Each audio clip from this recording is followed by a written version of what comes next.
Your conference is being recorded. Good morning, everyone. Today we are here to hear Cody's defense for his proposal. The title of his study is Modeling and Simulation Implementation Strategies for Military Organization. My name is Dr. Jodine Birchall. I am Cody's chair. Cody is here as well, and Dr. Duhaney, who is Cody's committee member. So, Cody, go ahead and take it away. Thank you, Dr. Birchall. I'm on slide number 2, so I want to start off by thanking my committee. I'll start with Dr. Duhaney. Dr. Duhaney, I've taken multiple classes with you, and I've met you at both of the residencies, and I've done at least 4 one-on-ones with you, so you've been helping me with this proposal for some time. I want to thank you for all your encouragement and support. I also want to thank Dr. McKeeby. I've taken multiple classes with him as well, and he's been very supportive, very responsive. I know he has a very important job. He works for the NIH. He's very busy, but every time we have submitted something, he's been just as responsive and helpful as he always has been. So I want to thank Dr. McKeeby for that. I also want to thank Dr. Gail Miles. I've taken multiple classes with her as well and had one-on-ones with her during the residencies, and again, super supportive, super helpful. I just appreciate everything that my committee has done for me. And Dr. Birchall, I want to thank you most of all. Last year was very difficult, and you've had a lot of patience for me. So if it wasn't for all your patience and support, I probably wouldn't still be in the program. All right, so let's go to slide number 3. So on this slide, I tried to give a bottom line view, like a bottom line, and sum up my background in a nutshell. So whenever it comes to military modeling and simulation, we have plenty of senior leadership support, and we do have adequate funding as well. What is clear from my own experience and from the literature is there's an absolute lack of implementation strategies being published in the body of knowledge. And compared to healthcare or manufacturing or other sectors, that's not the case.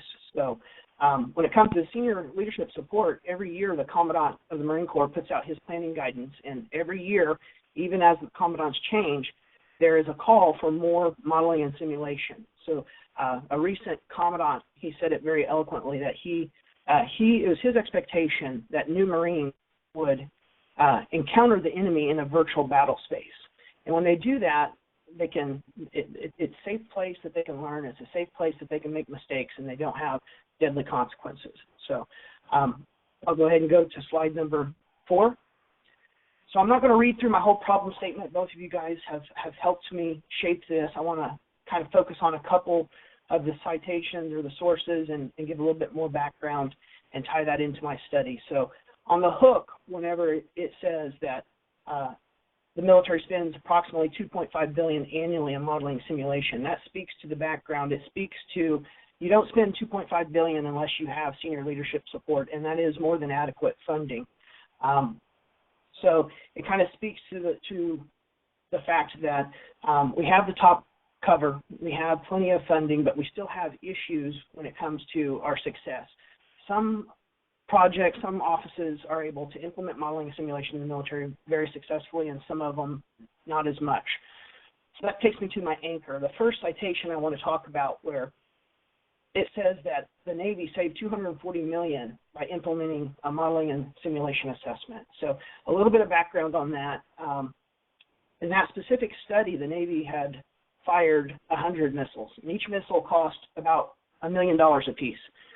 But they had a very robust modeling and simulation program, so they were able to capture all of those data from those first 100 missiles, and they were able to implement their program so that after that, they could continue on in a virtualized type of environment, continue doing testing and training and practice, and ultimately allowed them to fire as many missiles as they wanted in a safe environment. So with my background, I work for the program manager of ammunition for the Marine Corps. So one of the things we deal with every year when you're dealing with live fires, whether it's training or if it's an exercise, is there's mishaps.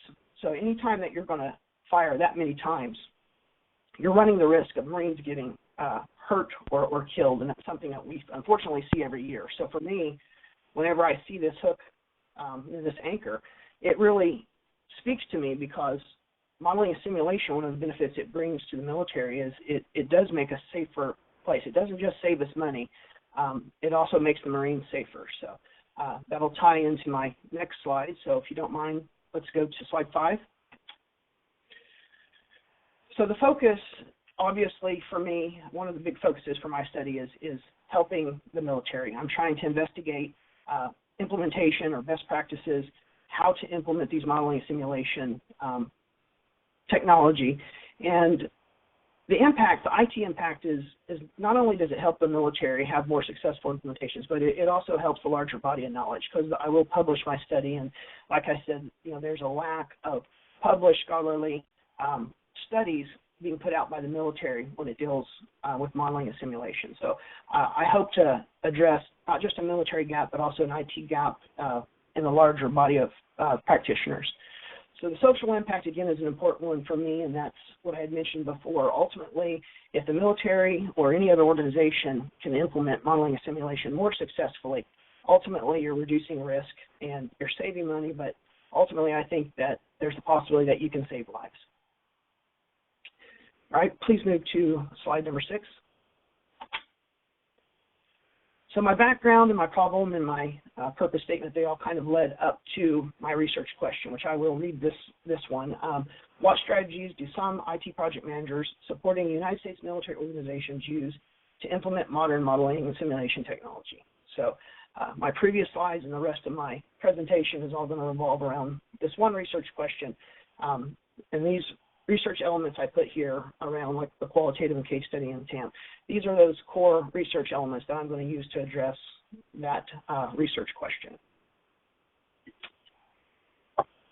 All right, let's go to slide 7. So the conceptual framework I'm going to use as a guide is the extended technology acceptance model. And whenever you're applying a conceptual model, and not a theoretical framework, you apply it as a guide. It's not as strict, it's not as rigid. You use it as a guide, and it informs multiple areas of your study. So when I did my research on my technology acceptance models and different frameworks, I was very interested in TAM. But one of the things I had saw in the original technology acceptance model is that a lot of authors, a lot of scholars end up adding constructs or antecedents to it. So they end up adding to TAM. And kind of the reverse is seen when you go beyond TAM 2. When you go to TAM 3 or some of the newer, more expanded technology acceptance models, what you find is a lot of researchers start taking sort of constructs away. There's too many, and they don't apply to their study. So based on my experience with the military, TAM 2 was that perfect middle ground where I felt that all of the constructs that had been added, which was 7 additional, I felt like they all applied to the military. So when it comes to the military, when you implement technology, my experience is I've been supporting IT in the military for about almost 24 years. So when you introduce a new tool, a new piece of technology, the military members they're a tough customer. So they give it a little bit of time, and if they can't see a perceived ease of use or a perceived usability, if they can't see that quickly, then they're going to move on. Because when it comes to the military, we end up sharing a lot of our tools. So if you build something for a Marine and it's not helpful or it's not as easy as a tool he used from the Army, he'll go back to the Army and use their tool. So more specifically, how TAM 2 applies to my study is all throughout the modeling and simulation implementation. What I've seen through the literature, and again, from my experience, is there's constant decisions on adopting technology. So from the very beginning, whether you're deciding how to gather your requirements, with modeling simulation, conceptual models are very important, so there's tools that help you do that. You also have to choose your modeling methodology, and every methodology has a framework, has a toolkit. All of these are technological related decisions that you have to make, and all of those go into the success of a project. And it continues on for verification and validation all the way through whether a user accepts your end tool. So for me, TAM 2 is very applicable throughout every element of a modeling and simulation project. All right, so please go to slide 8. So I'm just providing this as a reference. I'm not going to go into every one of the constructs, but I want to provide it as a visual, and in case either one of you, my committee members, have questions, we can come back to this and I can go deeper if we want. You can see the main constructs, there's 7 of them. They're all added to the perceived usefulness. Again, that's a very important thing in military circles. Some of these things are social influenced and some of them are just cognitive, but experience is in there as well. And as military members use a tool, their initial perceptions change for sure. And their experience also, if a more experienced Marine uses something, it comes around and the word spreads, and that more experienced Marine will talk to the junior Marines, and that ties right back into the social influence process. So for me, again, TAM2 is very relevant for trying to investigate technology in military organizations. All right, slide. So I am trying to investigate strategies and implementation. I am trying to bridge that gap between theory and practice. And I need to have that contextual information. So many researchers believe that a qualitative approach is the only way to truly get to those how and why type of questions. If you really need to understand how they implemented something and how what kind of challenges they run into and what did they do to overcome those, that really takes a dialogue, and it really takes some time with that subject matter expert.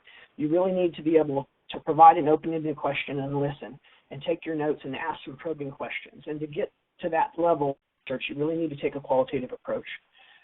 And when it comes to multiple case study, again, with military organizations, my focus is I'm going to focus on 3 different organizations.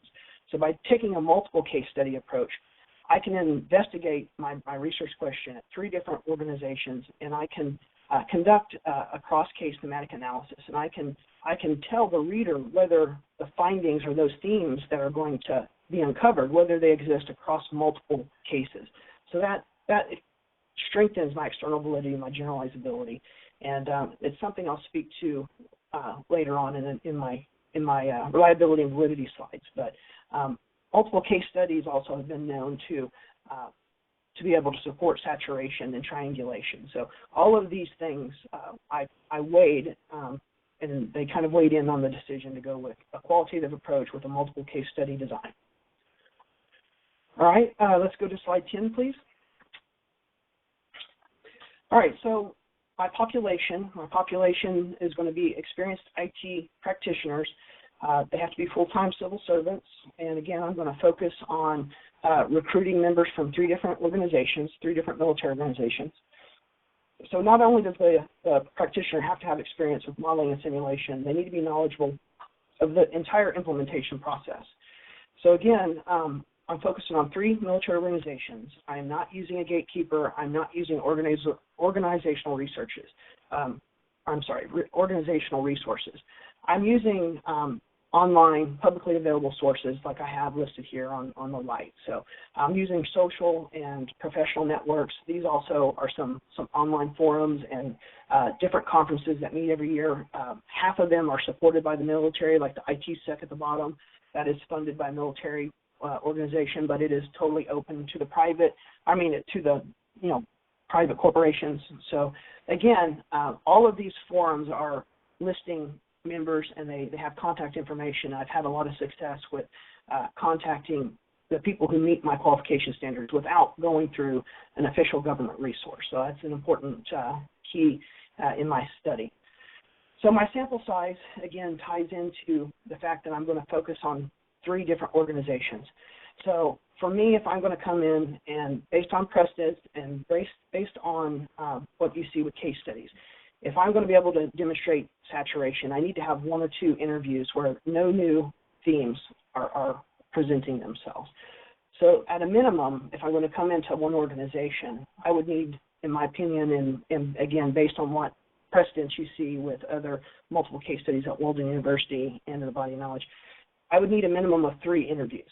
So if I come in, I conduct the first and the second. By the time I get to the third and I have no more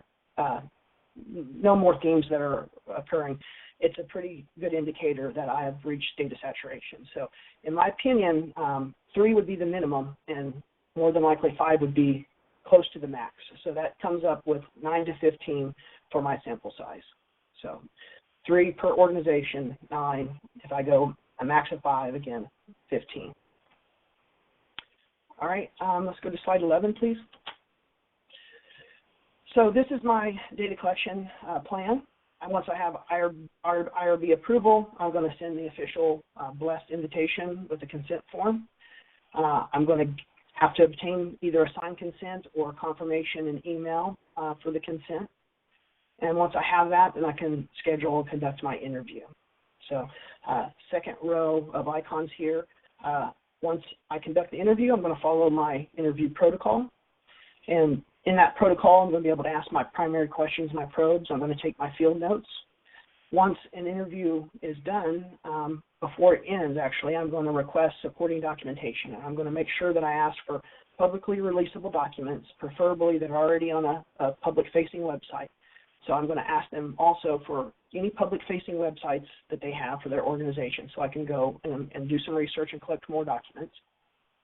And then I'm also going to implement snowball sampling. So at the end of my interview, I'm going to ask the participant if they want to recommend other qualified IT project managers who have the same experience that meet the qualification standards that they think that I should interview.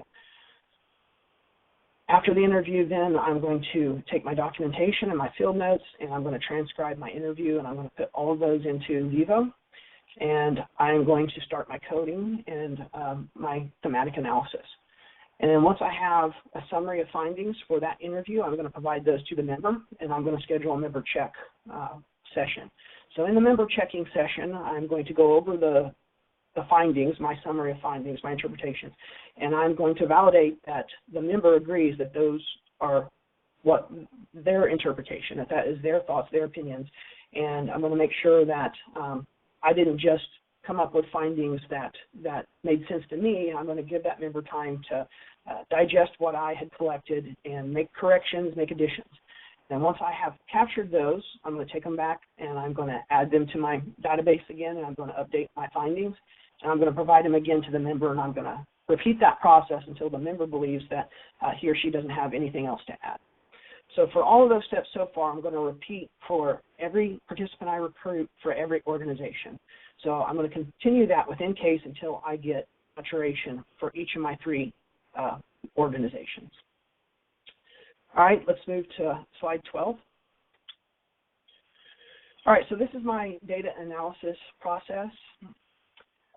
It's based on thematic analysis from Braun and Clark.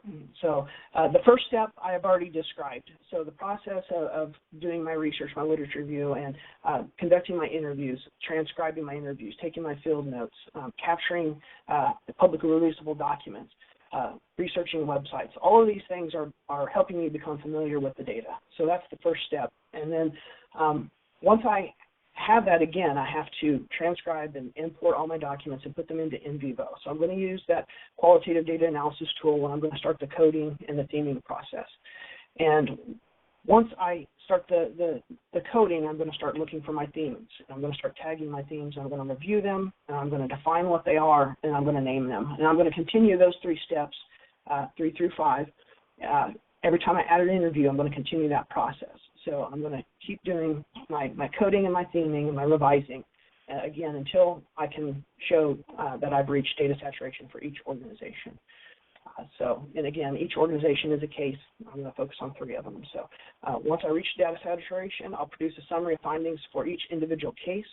And once I have those, then I can conduct my cross-case analysis and see whether those findings exist across different organizations. Last step is to produce my final multi-case report. All right, so let's move to slide 13. So all of those steps and all of those research components have kind of fed into my validity and my reliability. So when it comes to credibility, I'm trying to show that my findings reflect reality.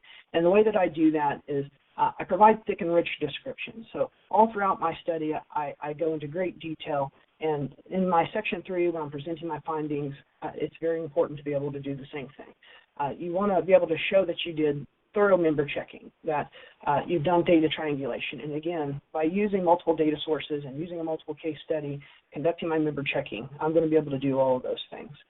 When it comes to transferability, I want to be able to show that or be able to allow a reader to know whether the results transfer to their setting or their situation. So again, by doing that, I provide thick and rich descriptions, but I need to focus also on the contextual description. So I need to really, again, sit down with that member and talk about what was the context, what was the setting, what was happening in their organization.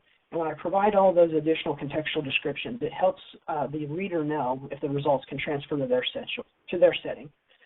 Being able to find or be able to prove data saturation, again, is tied into multiple case study.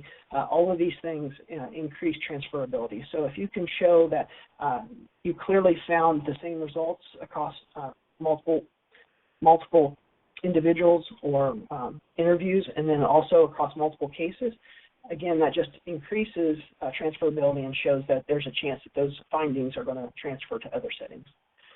When it comes to reliability, we have dependability and confirmability. So dependability, you want to make sure that if you're going to do a thorough scholarly research study, that you want other scholars to be able to repeat the study. So by capturing my design and being able to clearly show why I chose qualitative or multiple case study design, how I capture my data and how I did my analysis, all of those steps, including my field notes, they all go a long way towards dependability, of saying this is dependable research and it can be reproduced. Lastly, the confirmability is, again, that reflexivity, being able to prove that the results that I'm demonstrating or presenting are not mine, but they're grounded in the experiences of the participant. Again, in that section 3, whenever I demonstrate my findings, I went through my member checking, I'm going to clearly be able to link the results all the way back to the participant data. The visual aids that I am going to be able to use out of in vivo, the different themes and the quotes, all of those things, I'm going to be able to show that audit trail all the way back and prove that it's grounded in what I captured from the participant, that those are not my biased opinions. All right, slide 14. So that concludes my oral presentation. At this time, I'd like to open the floor up to my committee members for their questions. Thank you, Cody. Good job on your presentation. I really have only one area that I want to discuss with you, and that's the member checking part, okay? Because what I thought I heard you say was that you were going to do interviews. For instance, if one of your cases has 3 participants, you're going to do all your interviews, then you're going to code and then collect and derive your themes. Then you're going to take that information, your findings, back to the participants to check for you. Is that what I heard you say? I may have, but that's not what I meant. I apologize. So with the member checking, I'm going to make sure that I only share my interpretation of the findings of individual interviews. So once I conduct an interview and I capture the data, I'm going to immediately, within 48 hours, I'm going to transcribe just that single interview, import the documents, I'm going to begin my coding and my theming, and then I'm going to take what I feel is a summary of just that one instance, that one interview, and I'm going to provide it to that member and give them time to digest it, and then I'm going to schedule a follow-up, either a phone call or an online meeting, and I'm going to be able to walk through those findings with the participant and make sure. I want to validate. It's member checking, member validation. I want to make sure that what I recorded is not my own thoughts, but that's their opinions, and that's what they were trying to communicate. I'm going to give them the chance to add or make corrections, and I'm just going to be able to, no pressure, I want them to know that I'll continue that process. I'll update my notes, I'll update my findings, I'll send it to them again until I get that solid, confirmation that, yeah, this is exactly what I wanted to say from that individual member. Okay. So I think we're having just a little bit of a terminology issue here.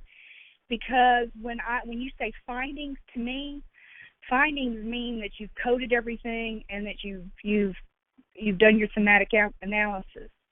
But member checking comes before that, okay? And so member checking, I just want to make sure you understand and that we're on the same page, okay? So member checking is when you take their transcript, the transcript of their interview, and you summarize it. You provide your own interpretation of what they were trying to say, and you show that to them. And once they confirm, yes, that's what I was trying to say, or yes, but I forgot something, and let me give that to you now. Once you have that, once they've confirmed that your interpretations were what they were trying to say, from that point forward, you wouldn't have any more contact with them. From that point forward, then you would do the coding process and thematic analysis. Thank you. I appreciate. Yeah, it makes sense. I appreciate the clarification. I had received my feedback from the URR, and he warned me, be careful that you're not sending. This is not a transcript validation. That it is that fine line, your interpretation of the transcript, and I appreciate the clarification. It helps me actually. So I knew that I'm not supposed to just take the transcript and send it raw to them. I don't need transcript validation. I really need the interpretation validation. I want to make sure that I understood the key points that they were saying. Okay, good. I just wanted to make sure that was understood. So, Dr. Duhaney, do you have questions? Yeah, I actually do. So, Cody, good presentation. Thank you. So, what I'm looking at your research in general and seeing how what you do for the military and so on. So, it brings out a concern to me. How are you going to be able to mitigate the bias? Yeah, I see what you're saying. I'm going to constantly use reflexivity, and it is an important thing for me when I have so much experience with the military. I do have strong opinions based on what I've seen. So the way that I am going to mitigate that is I'm going to constantly take my field notes and create my memos, and I'm going to create a journal where whenever I conduct an interview, I want to make sure that I make clear notes of what I'm thinking at the time, so that whenever I go to do the interpretation, when I do the member checking, and whenever I get to the coding and the thematic analysis, I want to make sure that there's a clear separation. And here's what I was thinking before and during data capture, but here's what I was told. So I want to draw that clear line, and I want to add my notes into NVivo, and I want to have them tagged with every one of my data sources, every one of my interviews. I want to clearly be able to look as it's evolved, as I'm conducting the research. Here's what I was thinking before and during, but then here's what I was told. Here's what was clarified. Here's the true thoughts and opinions of that member, and that way I know that I'm not allowing my bias to take control, and I'm not coming to a foregone conclusion. I'm staying open-minded throughout the entire process, and I'm letting those subject matter experts who have more experience in this area, I'm allowing them to guide me through their implementation and through their best practices. Okay.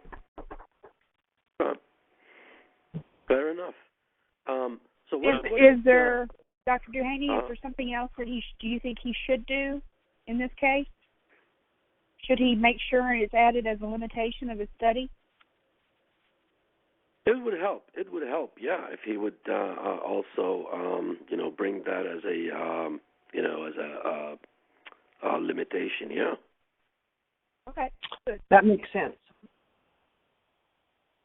So what about how do you? What is the relevance of your research contributions to industry? I know it's about simulation, the military, so on. So how does that is relevant to industry? Well, a lot of transference happens, I think, when it comes to conducting the literature reviews, and when people go to the body of knowledge and they're looking, I had to rely a lot on what other industries were doing, because there is a lack of published best practices and scholarly articles on implementation strategies for the military. So a lot of times you're looking at what's healthcare doing, what is manufacturing doing, and what's the engineering sector doing. And there is some crossover between the different organizations, but I think a lot of people are interested, if not concerned, with what's the military doing. This is taxpayer money, and I want to be a good steward of it, and I do have access to a lot of resources. So I'm an IT project manager, and I have high-level support and a lot of money, but I really don't have a lot of obligation to publish, to the community what I'm doing, what I'm finding. So, over the last 20-some years, I've had access to some of the best technology, some brilliant minds. I've had a lot of resources. I've learned a lot. I've been very blessed. So for me, a big part of my passion, with becoming a scholar practitioner is I want to kind of go against the norm. I want to get that approval, and I want to do a scholarly study, and I want to focus in on a very hard-to-reach population, and I want to pull these strategies out and find out what have you been doing for the last 2-3 decades. What have you learned? What are your best practices? Because we all have access to these amazing tools, this amazing technology, and we do some amazing things, but we don't share that. So whenever I publish a study like this, I'm giving back to the larger body of knowledge. I'm letting other professionals and other scholars and scientists, I'm letting them see, here's what we've been doing over here in the military. And I think that that's going to benefit them when it comes to their skill set and their body of knowledge. I think it's just going to add to it. Okay. Okay. Have you started? You said that you have about 15, approximately 15 participants. Is that a good figure? For my contacts? Yes. Yeah, I've been collecting from these different forums, and I found an online kind of like it's just an online forum for military modeling and simulation. I'm the only one that doesn't actually have experience. So I've been collecting these contacts through these different, publicly accessible sites. So I have a good list of contacts. I initially sent out just a feeler interview. I sent 7 emails, and I got 4 confirmations. So for me, I was very encouraged that I was going to be able to have access, to this population without having to go through government resources, without having to use my official contact, without having to find a gatekeeper. So I have had a lot of success. Okay, good.